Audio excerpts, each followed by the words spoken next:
Madame la présidente du comité scientifique, Monsieur le président du comité d'organisation, Madame la directrice du département de médecine générale de Toulouse et Madame la présidente du collège organisateur, merci de nous accueillir à Toulouse. Monsieur le directeur de l'Agence régionale de santé d'Occitanie, Madame la présidente de la WONCA, Madame la directrice adjointe de la direction générale de l'offre de soins du ministère de la Santé, Madame la doyenne de l'Université Versailles-Saint-Quentin en Yvelines, Madame la fondatrice de Rénalou, Monsieur le directeur de Réseau Sentinelle, Madame la présidente de la Société française d'HTA, Madame la représentante de Santé publique France, Madame la représentante de la Haute Autorité de Santé, Madame la représentante de l'ANSM, Monsieur le président du Conseil national de l'Ordre des médecins, parce qu'il nous fera l'honneur de sa présence vendredi, Monsieur le président de la section 53 du Conseil national des universités, Monsieur le président du Collège de la médecine générale, Mesdames et Messieurs les présidents de syndicats, de sociétés savantes, Mesdames et Messieurs, chers collègues du Canada, venus en nombre cette année, chers collègues de Suisse, de Belgique et de toute la communauté francophone au-delà de nos frontières, Mesdames et Messieurs, les externes, les internes, les chefs de clinique, les assistants universitaires, les maîtres de conférences, les professeurs des universités, les maîtres de stage, chers consoeurs, chers confrères, chers amis, bienvenue à Toulouse.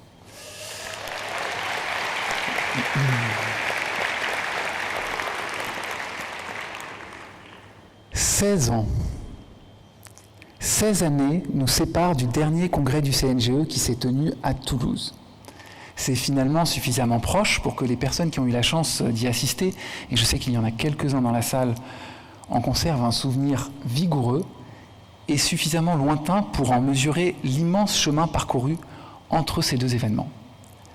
En 2009, nous étions alors au balbutiement de la filière universitaire de médecine générale. Les 10 premiers enseignants titulaires allaient tout juste être nommés, les premiers chefs de clinique essuyaient les plâtres inhérents à toute nouveauté, avec un peu d'appréhension, peut-être un peu d'inconscience, mais surtout la farouche envie de modifier radicalement la formation des étudiants, la recherche en soins primaires et la reconnaissance de notre profession, de notre discipline, en lui offrant enfin une place au sein de l'université. Pour mémoire, en 2009, les externes n'avaient aucune ou quasiment aucune opportunité de découvrir notre spécialité lors de stages, alors que près de la moitié d'entre eux se destinaient au DES de médecine générale. Le SAS-PAS n'était toujours pas généralisé pour les internes et la recherche dans notre spécialité était embryonnaire. Une autre donnée trop souvent ignorée mérite d'être soulignée.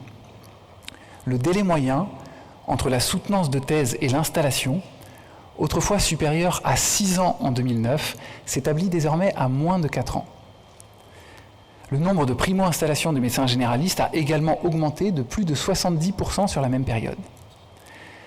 Enfin, un dernier point doit être mentionné car il est, et d'assez loin, l'indicateur clé universellement reconnu pour sa sensibilité et sa spécificité quasiment parfaite, permettant de révéler en un chiffre la qualité d'un système de santé. Le nombre de participants au congrès du CNGE était de 503 en 2009, alors qu'il est de plus de 3000 aujourd'hui.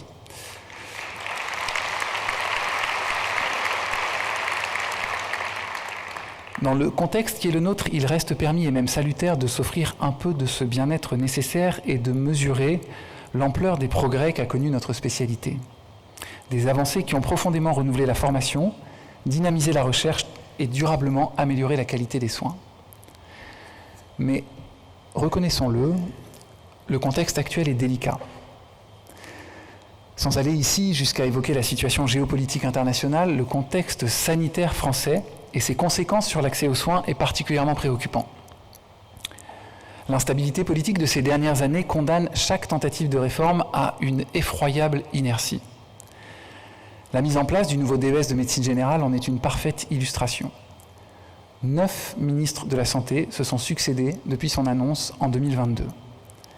Alors certes, ma grand-mère avait coutume de répéter que faire et défaire, c'est toujours travailler, mais mamie, si nous pouvions juste un peu arrêter de défaire, les internes, les enseignants, les maîtres de stage, les patients ont besoin de clarté, d'un modèle applicable, compréhensible et stable.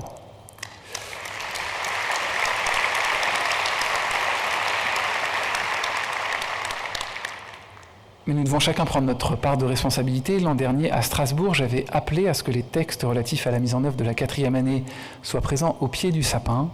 Je vous adresse donc à toutes et tous mes plus plates excuses, je le reconnais, j'avais oublié de préciser l'année.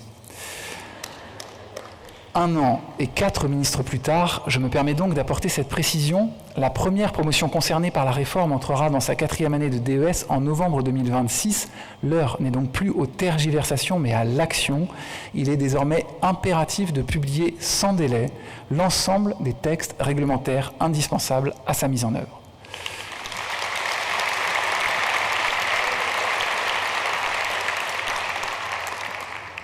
Pour avancer efficacement, chacun doit jouer son rôle et l'assumer pleinement.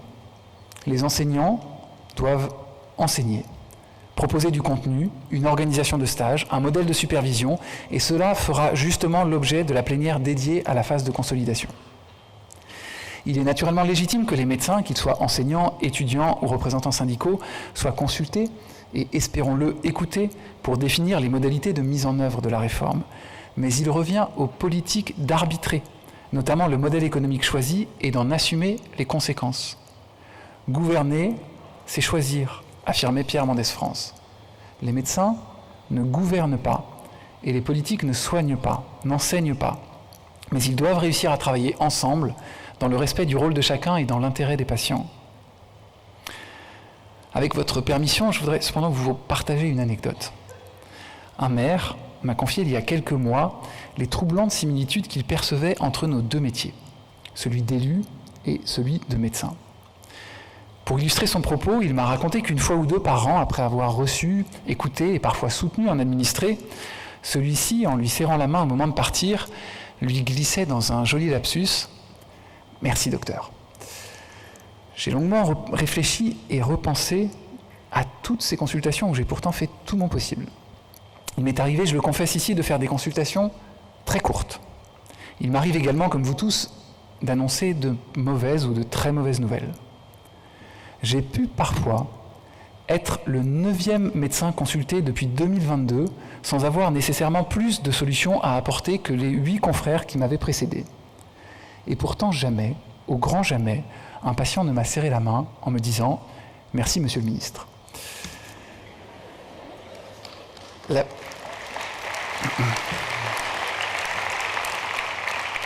La ministre Lavray vous présente ses excuses car elle est sur les bancs du Parlement pour défendre le PLFSS. Elle va nous adresser une vidéo qui sera diffusée demain, mais ne vous attendez pas à de grandes annonces compte tenu du calendrier parlementaire en cours et l'absence de budget voté à ce stade. La situation est complexe. J'ai évoqué les difficultés majeures engendrées par l'inertie liée à l'instabilité gouvernementale et je suis, comme probablement beaucoup ici, dubitatif quant à un certain nombre d'orientations qui pourraient être prises pour notre système de santé. Mais les doutes ne doivent pas nous décourager. Ils ne doivent pas non plus nous conduire à dresser un tableau caricatural de la situation.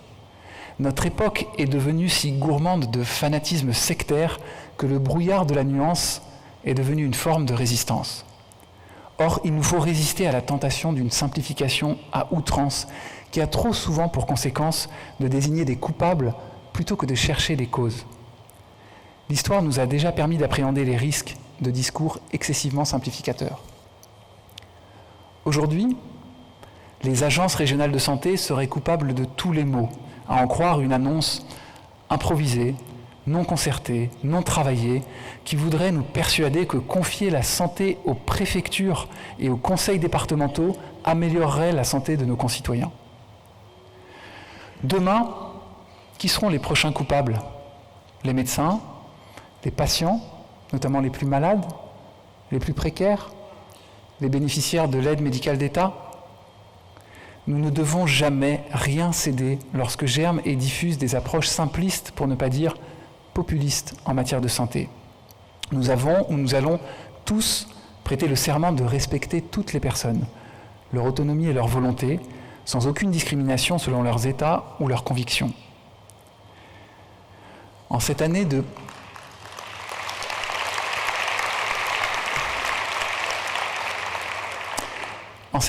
panthéonisation de Robert Badinter, je voudrais vous rappeler une phrase qu'il avait prononcée en 1984 sans imaginer peut-être qu'elle résonnerait avec autant de force 40 ans plus tard.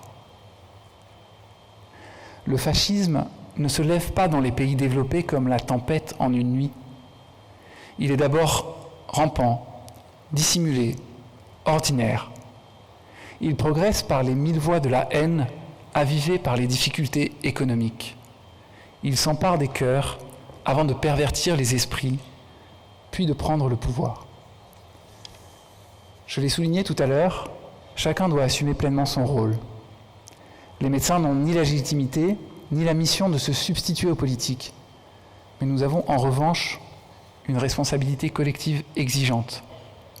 Faire vivre nos valeurs. Celle de l'équité et de l'accueil inconditionnel de tous les patients.